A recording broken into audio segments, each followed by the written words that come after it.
welcome back to another episode of Women's Wellness That Works. Happy New Year to all of you out there.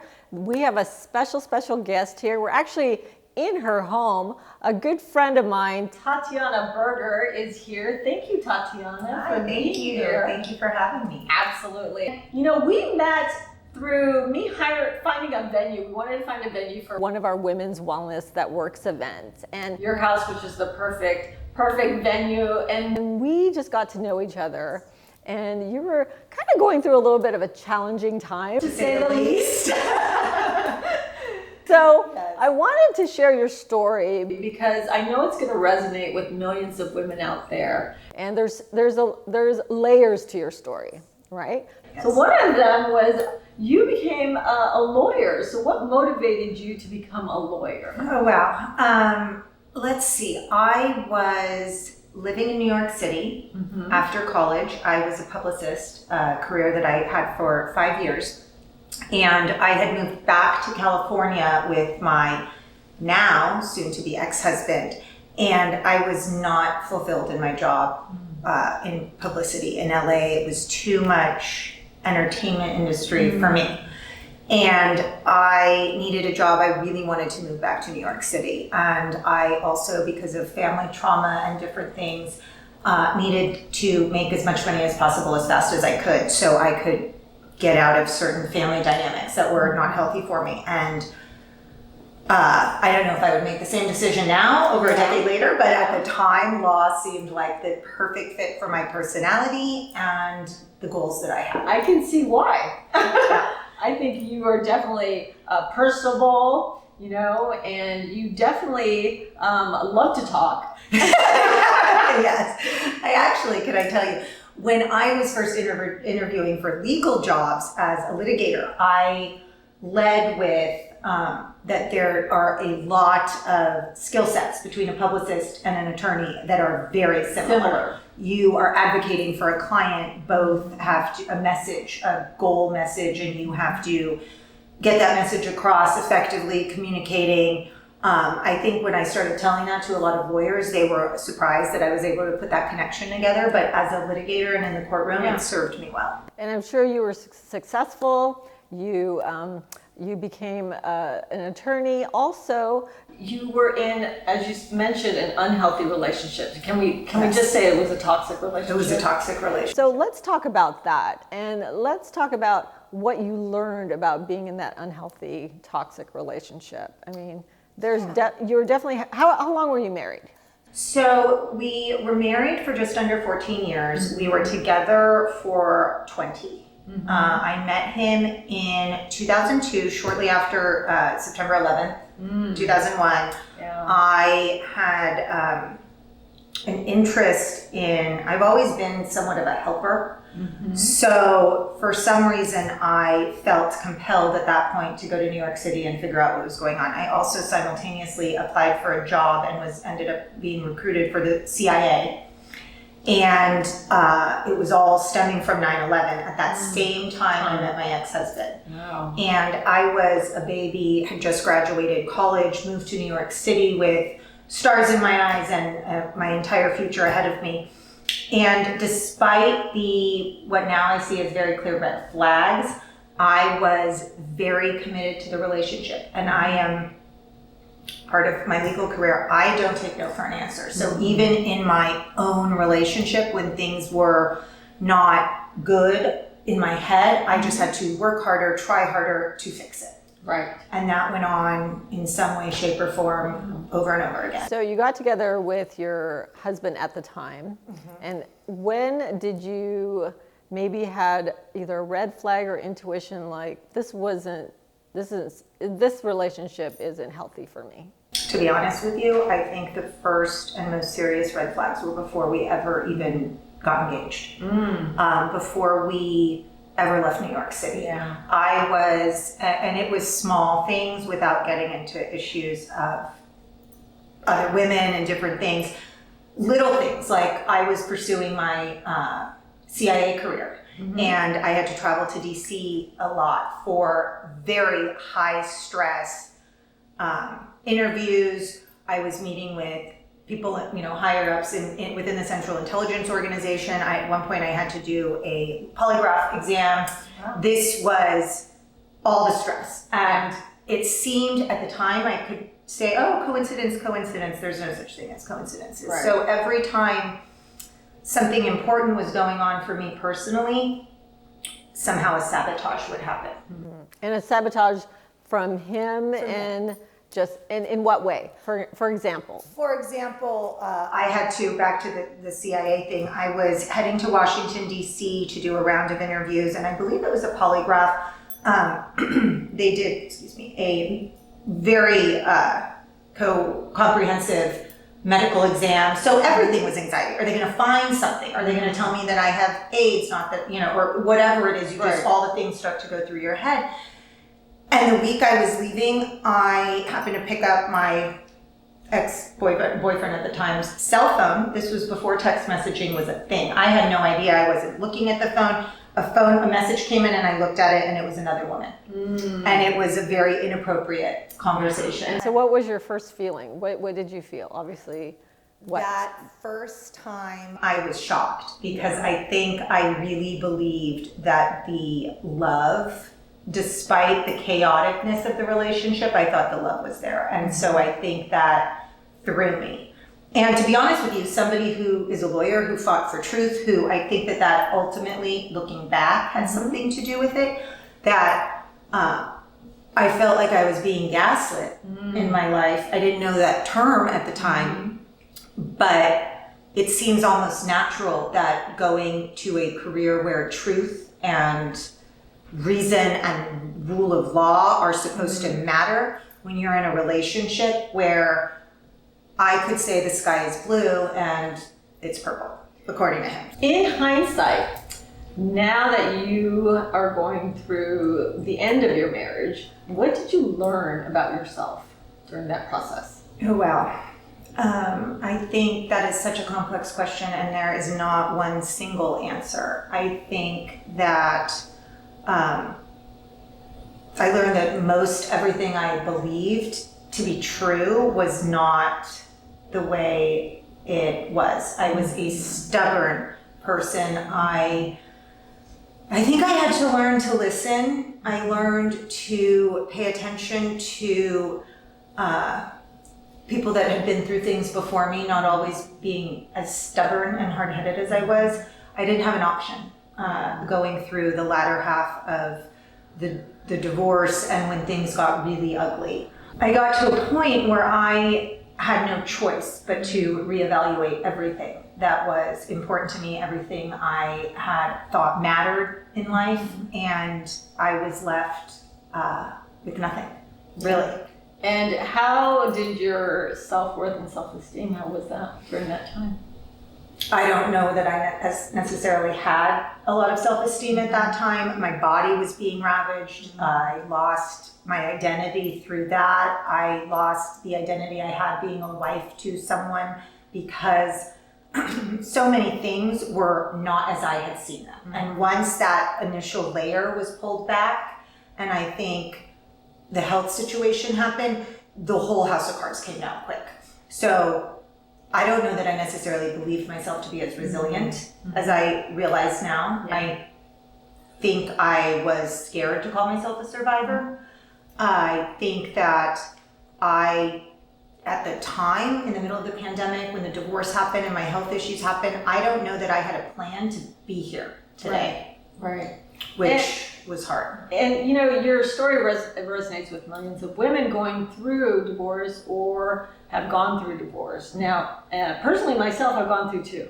So I do understand it is a trauma. It is definitely a disappointment and anger. You go through the stages of grief. Of grief, right? So you're not only losing your marriage, but you also lost a part of yourself. 100%. Who you thought you were. Well, and the other thing that was really, really hard to that point is suddenly I was 40-something years old and I had given almost 20 years, my entire adulthood. I met him when I was barely 22. Right. And when you have all of the other issues going on, everything that we went through, I felt like, oh my God, I wasted my whole life and I'm never going to get that back. And I have to disagree with you there, because here's the thing.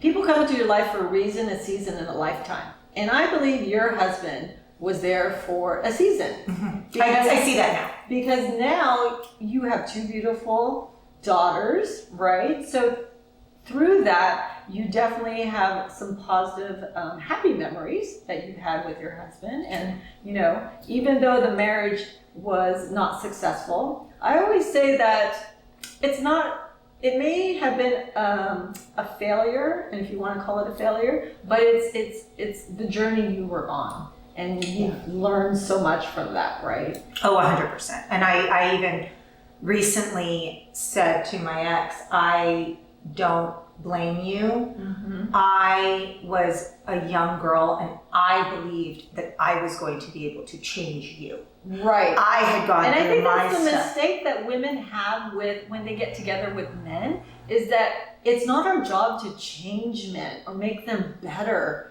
Really, it's to work on ourselves, right? And that's the thing, when we get together, it's like, well, I'm going to make you a better man, or I'm going to make you a better person. We can't. Well, it's never going to work. Even changing yourself isn't going to work unless you commit. Right. And I can look at, people say to me now, oh my God, look at what you've done. And I'm like, oh, wait a second. Yeah. I've traveled the globe trying to heal this and repair this. Yeah. That's how you and I met, as you know. Exactly. So let's talk about, because you mentioned earlier about how the marriage affected your health. Now let's talk about the BRCA gene. Yes. And this is something that many, many women are experiencing or have experienced. So share about your journey, because that's another layer to the marriage and your health. Yes. So I'll take you back to 2017. I was a litigator at a special counsel at a large law firm up in Los Angeles. I was in trial in Louisiana, in a very difficult trial, and I was trying on a new bathing suit that I had just bought, and I felt a lump in my left breast.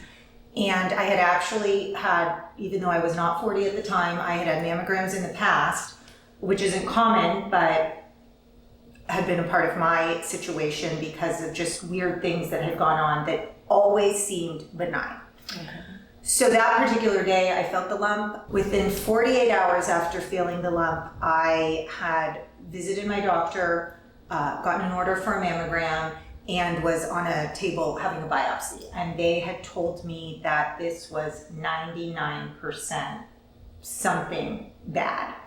And my little one was not 2 years old at the time. Mm-hmm. So being the person that I was, I assumed we were going to go take care of that left breast, move back into our normal life, and get on with things. Well, after a month, or after going through the treatment options, someone showed me my file. And in my file, I noted that I had listed my grandmother as having died of breast cancer. But I knew, and I don't know how it ended up in the file that way, she had actually died of ovarian cancer. As soon as I made that switch, alarms started to go off to all the doctors. One after the next said that I had a family history with an ovarian cancer and a male uncle who had breast cancer. Wow. And that was on your father's side? On my father's side, which is a lot of people don't realize you can get BRCA from your dad. Yes. So let's say that again, because this is really important, because I think women look at their mothers, aunts, grandmothers, and so forth when they discover they have cancer. But for you, and for a lot of people, it was through your paternal. You are any woman is just as likely, or man, to get the BRCA, a faulty BRCA gene from their father as they are from their mother. The way science works, we inherit our genes 50% from one and 50% of the other. So I have within my DNA strain on the breast cancer gene a mutation. And it has been proven over time that those mutations lead to a higher risk of breast cancer, ovarian cancer, pancreatic cancer, melanoma, and prostate. So what did they discover when they I immediately got sent to genetic testing. The goal at that point was still part of my treatment plan to determine whether I would need a single mastectomy or a double. The science says, even though a lot of young women who end up with breast cancer opt for a double mastectomy, the science was, if you do not have a mutation, this is just a freak accident, let's just remove the one. If you have a higher risk of developing cancer, then we're going to recommend the full protocol of removing both breasts and ultimately removing both ovaries as well. And so in your situation, it was? So in 2017, I found out that I was BRCA2 positive. So explain that to our viewers. Okay, so my non-scientific explanation. There's BRCA1 and BRCA2. They're just two different genes that we all have, chromosomes that come from our mother or father. The BRCA1 gene has the same type of cancers that you can have an increased risk for. BRCA2 tends to be a little bit less aggressive of a cancer. Okay, so that was a positive thing. It was one of the positive things. BRCA1 tends to have more aggressive tumors, something called triple negative, which has less treatment options. Mm-hmm. My tumor was very high estrogen, meaning it grows off the production of estrogen in my body. Right. Our estrogen, 99% of our estrogen comes from our ovaries. Yes. So that's why, in order to get that out of my body, it was time to remove the ovaries. Originally, when I had the ovaries taken, they approved me for bioidentical estrogen. Mm-hmm. Then that brings us all the way to 2020, where the world came crashing down even more. With the pandemic, unfortunately. So you were going through your breast cancer journey during the pandemic. Yes, so that was not part of the protocol, not part of the plan. So 2017, I was diagnosed with the BRCA2 gene. We opted for a double mastectomy and I went on a drug called tamoxifen, which was to prevent any estrogen from binding to a tumor cell and helping the cancer grow. That was all I did. I took 30 days off work and I went right back to being a lawyer, being a super mom, and doing all the things. Oh my goodness. I like to say it was I put a Band-Aid on the thing and I just kept on running. Mm-hmm. By 2019, I think, looking back, I can say things were starting emotionally to feel much different, though I did not realize everything that would go on over those next 6 months. By March of 2020, I had to have a PET scan because they noticed something in my abdomen, which was benign and it was nothing, but they decided to remove the only ovary I had left just to be safe. As I was recovering from When was the other ovary removed? I had one ovary out in 2018, and I wanted to, because, as you know, the estrogen leaving your body causes all sorts of damage to your brain health, women's bones, and it is not ideal. Unless you are at high risk for this, they would never recommend to remove your ovaries. Mm-hmm. So I had been told that because my original tumor was low risk, I could keep one ovary and avoid menopause until I was 45. That was the balance that we had come to, and I was right around 40 at the time. Okay. So 2020, we decided that they were going to take the second ovary. Tamoxifen can sometimes, a side effect of tamoxifen is that it can cause ovarian cysts. I had one and we were not sure without doing a biopsy if it was going to be an ovarian cancer, which I have a family history of. So as the world was shutting down, Friday, March 13th, 2020, I was called home from a trip to Hawaii that I was on and said my surgery was not elective and I had to get the ovary taken out emergency. So that happened and it's a 6-week recovery time. During that 6 weeks, I felt a lump in my underarm. So during the 6 weeks I was recovering from my ovary removal surgery, I was walking through the house one day and I felt a lump in my underarm. And instantly I knew this was a swollen lymph node on my cancer side and something had happened. Now, this was rare, but I think I wasn't even prepared for how rare it was. I also wasn't prepared for how dangerous the reality was. I later would learn that less than 1% of people with my specific tumor characteristics would have a recurrence limited to their lymph nodes. Wow. So first thing was, how did this happen? Second thing was back into all the testing, MRIs, CTs, PET scans, because the higher likelihood was that the cancer had spread throughout my body and I had metastatic disease. Oh my goodness. And I get goosebumps thinking about it. Yeah. So this was in the beginning of 2020. It was very difficult to get seen by medical people because they were limiting who could go into the hospital. Right. Luckily, I had been friends with a girl up in Los Angeles who referred to herself as the cancer concierge. One phone call to her and the severity of my situation. It wasn't like stage 1, stage 4 people were being treated, stage 1 people were told to hold on. Yeah. I was seen and immediately back into the cancer survival mode, crisis mode. We were in a pandemic, schools were closed, my kids were stuck in the house with us. My ex-husband he'd actually been living out of the house. His mother called me and asked if he could move back in March when we locked down. And I said, of course, I need the help with the kids. Come on, bring him in, and somehow we're gonna make this work, even though we were separated at that point. He did not drive me to the hospital the day I had my ovary out. I walked to the local park and had a friend pick me up. Wow. And when I came running out to tell him my lymph node was swollen, he gave me some kind of dirty look. And I think it was that moment I realized, you're on your own. So you've gone through, obviously, so much surgery and then the separation, and now you are at a point now, present tense. How many surgeries have you had total? Oh boy. Let's see. I had 6 or 7? 2 in 2017, not including biopsies. 2 in 2017, 1 in 18, the second ovary in 20, lymph nodes out in 20, and then 2 surgeries since then to get, because of radiation damage. I also did 16 total rounds of chemotherapy and 36 rounds of radiation. So let me ask you a question. How do you feel right now? How are you feeling right now? Honestly, I feel better than I have at any time over those last 3 years. And I don't think anyone, until you've lived, they say you've never been through a divorce until you've lived through a divorce. You've never gone through cancer unless you've gone through cancer. Yeah.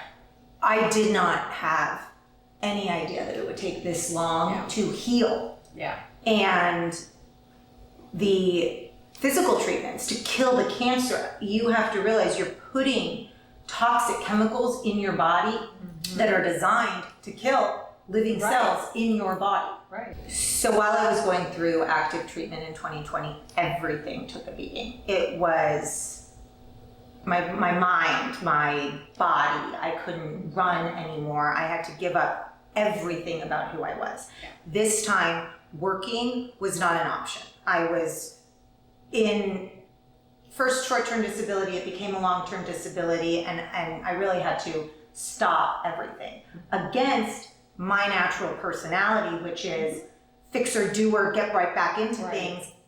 And we were in the pandemic. Yeah. So it was like, stop and really focus on what is going on. You had no choice but to surrender and let go. Exactly. And I didn't think I would ever have to do this that. is where you and I have so much similarities, right? So we talk about your relationship, your marriage. I was also in a toxic relationship as you. I was also sick while I was married as you. So let's talk about the connection between, emotional stress and your health, because women, as we know, when we are going through emotional stress, most of that stress will manifest physically, whether it be through breast cancer or ovarian cancer, whether it be through digestive issues or hormone imbalance.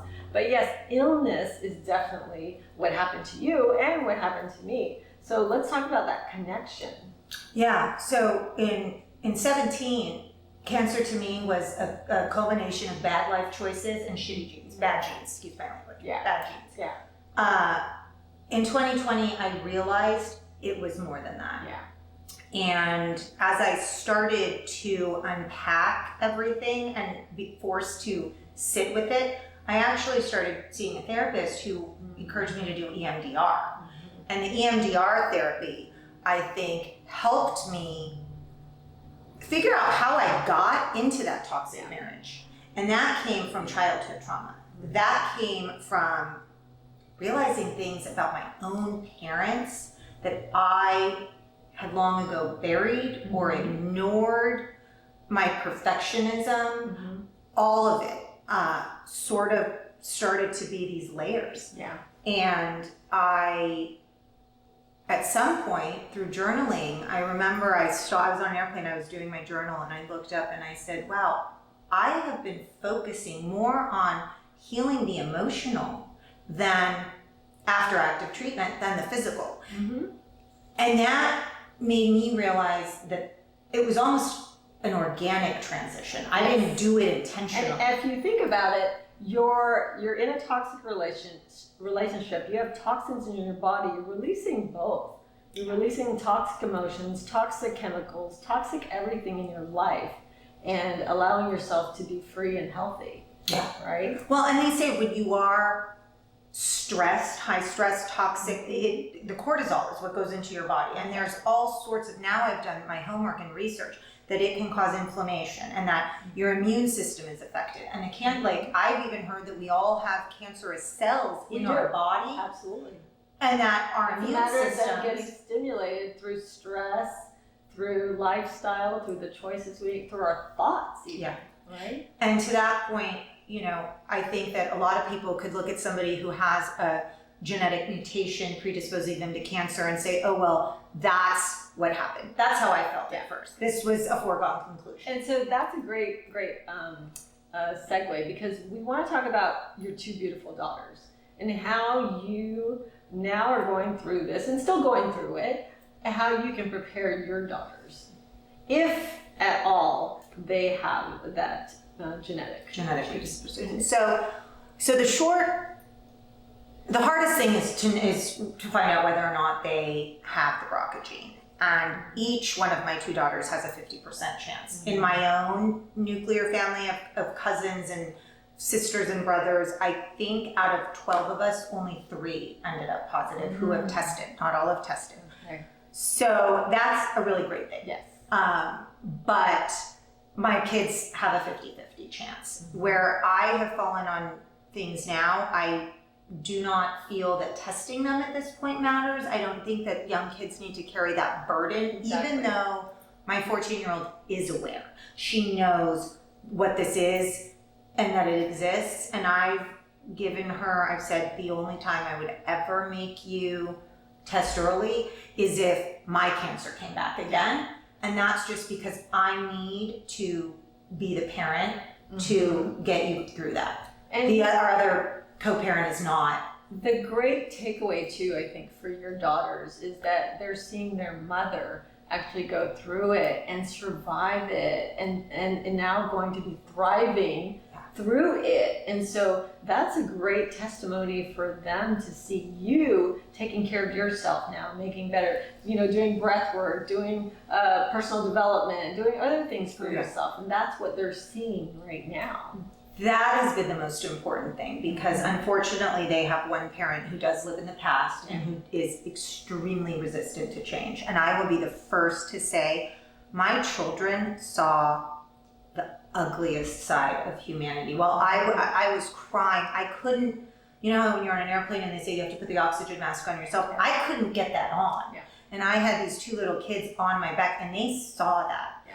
And through, everything I've been working on, they call it generational trauma. So I can't take away the parts of my ex's DNA or the parts of my DNA, even the emotional trauma that they now say is evidence that it transfers through your DNA. That's the generational trauma. What my goal is to show my girls how you recover from that, how you rebuild. Right. And I've been saying, like, most recently, just within the last few days, as you know, I went on a trip to Egypt this year that was very impactful for me. At 41, I had a pyramid that I had been working on my whole life. It took 41 years for me to build that pyramid, and the entire thing came crashing down. But now my kids get to see me rebuild a pyramid brick by brick. And you don't just stop putting the thing on the top. You have to go each layer. Foundation is first, and that's where we are in 2023 now? That's where we are now, 3 years later. You know, I commend you, because that is such a courageous, amazing thing that you're doing. Again, sharing with your kids. Obviously, they've experienced some things, but you are building the foundation to a better life, better health overall. So let me ask you a question for our audience. So if there are women out there who are going through cancer, breast cancer in particular, what advice would you give women to start their journey? What are the questions they should ask, or who should they start seeing, and even emotionally, what are the things that they need to prepare for? So looking back, I think that since the time you were in high school, you were taught about self-breast exams, and I was paranoid of those. Like, maybe once in a blue moon, I found my own lump. I did. So I always have been very in tune with my body. I personally think that women should be getting mammograms beginning at age 35. I know there are questions about different radiation and things. However, our environment and the toxins that are in our lives every day are different than what my grandmother experienced. My grandmother got ovarian cancer in her 80s. She grew up on a farm in the Middle East where there were no chemicals. What they ate is what they grew. Exactly. And we have to pay attention to that, and our kids have to pay attention to that. And I also am trying with my own children to teach them how to let the feelings move through them rather than holding on to toxic, stressful energy, because that is what's going to build inside, and that is where the tumors get their food. Exactly. As much as the estrogen, they're getting it from the stress. I also think anyone who has a history of breast cancer should be discussing that. We knew that my grandmother had ovarian, and my uncle was struggling with stage 4 breast cancer at the time. In hindsight, I had a second cousin who had pancreatic. I mean, if you look at the family tree, it's there. Yeah. And so you never think about that ever happening to you. Life was too busy for me. Right. And that's the thing. So you were so busy being an attorney, a mom, that you weren't allowed, giving yourself that space to be present and really being in tune with your health and your body. Yeah. I had an idea that we were weak if we didn't perform. That not being the best attorney, even if I was having a bad day, that not being able to overcome challenges by acting like nothing bothered you. Right. And if I look back, there were things in 2016, there were signs everywhere, and I chose to ignore them. Yeah. And so this is where we come to you working on yourself. You recently attended the Pure Abundance Transformational Retreat. What did you learn about yourself attending that retreat? Oh, wow. That retreat was, I don't think I expected to take from it as much as I did. And I feel that I had gone through certain of the experiences that we talked about, the cancer, the trauma with the ex-husband, things with my kids. I had started to do the work with the therapist and the EMDR, and my Egypt trip had a spiritual component to it. I had another very spiritual moment in Maui on Mount Haleakala. So in 22, when we went to Belize on the Pure Abundance Retreat, I was, I think, unbeknownst to me at the time, looking for the missing link. I had possibly learned these things. These lessons were out there. But now what did I do? I had hoped that there would be a way, just like my pyramid was going to go right back to here, and maybe we just had to fix a couple things, and that was not possible. Yeah. So Belize Pure Abundance Retreat, I began journaling. I had an intention that I was going to release this. And I really feel like, you know, the funny things that happened while I was there, but we released it all and left it in Belize. But that was really, I grew in that 10 days more than I think a week has done for me, even with the surgeries and the trauma and spending chemotherapy. I had to go do it alone in Hawaii during the lockdown. It was Belize that really let me start to understand who I was, who this new person is, that I had power, that I had thought I lost everything, but that wasn't true. And that moving forward, you can trust yourself now. Yes, that was the biggest thing. So learning how to trust myself, being a 2-time cancer survivor, it's your body has failed you twice. To come back from that, I don't think I thought I was going to be able to. And to wake up every day, and I have my moments where I will feel something or look at something, but for the most part, being a cancer survivor is a part of my past. It's not going to ever change, but I don't see myself as that defining me the way I did before. And it doesn't, because you are intelligent, beautiful, you're an amazing mother, and I know that personally. But what I love about you is that you are courageous and brave enough to share your story. So ladies, you definitely want to take a lot of the advice and learning and lessons that Tatiana just shared with you today. And I want to thank you so much for sharing your story. I know this has been such a long, challenging journey, but the light at the end of the tunnel is there. Yes, I think that's been the best part, is to actually feel that there is a light, that I've made it through the darkest part of that tunnel. Yes. And so I recommend that you share this story with all the women in your life and the men, right? So remember, every woman has her story. What's your story? Until the next time, join us for the next Women's Wellness That Works. Thank you.